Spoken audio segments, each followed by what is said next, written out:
I understand that before you started with the license plates, that you had an earlier life, that you were involved in the world of comic books. Is that right?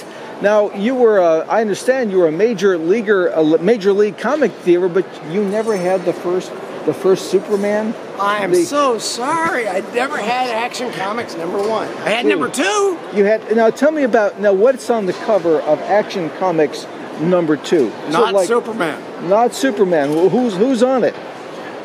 Some schmuck and his girlfriend. Some schmuck and his girlfriend. With his arm around her, falling out of an airplane with one parachute between the two of them. That's what's on the front cover of Action Comics #2. Believe it or not. No, I believe so. That's the one you got stuck with. No, that was a great find. You were at a comic book sale, and the guy said, "Oh, you don't want the #1? Hey, take the #2." You'll never see this again. My next door neighbor was in his attic rewiring. It was a house that his grandparents had owned back in the 30s. And in this pile of magazines was this one Action Comics #2. Wow. At the time, that was back in 1976, 75, 76. At the time, he got $500 for it. What would it be worth today? In that same condition, in that probably. same condition. Like I say, no Superman on the cover. I understand.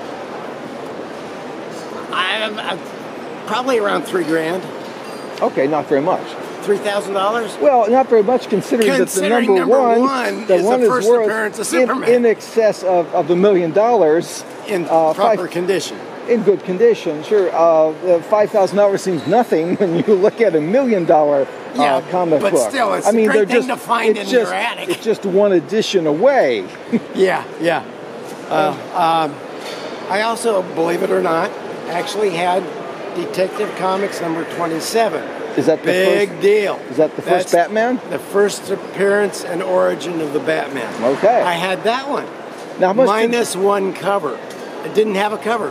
Oh well, okay. The whole damn book except minus a cover. So what would the good one with the cover? What would it sell for? Did it sell for like $2 million a couple years ago? I'm not in the comic book business anymore, so it might have been. I'm not either, but these things come across, when a comic book sells for that much, it comes across the news. It's a big story. Yes, it certainly would. I don't know. Detective 27 might sell for as much as Action #1. So did you own that one? I owned it, yes, but without a cover, I got a grand total of about $30 for it. Again, this was back in 1977. Yeah. That was a few years ago. Okay, well, Jimmy Carter had just become president, and you had a great one with no cover.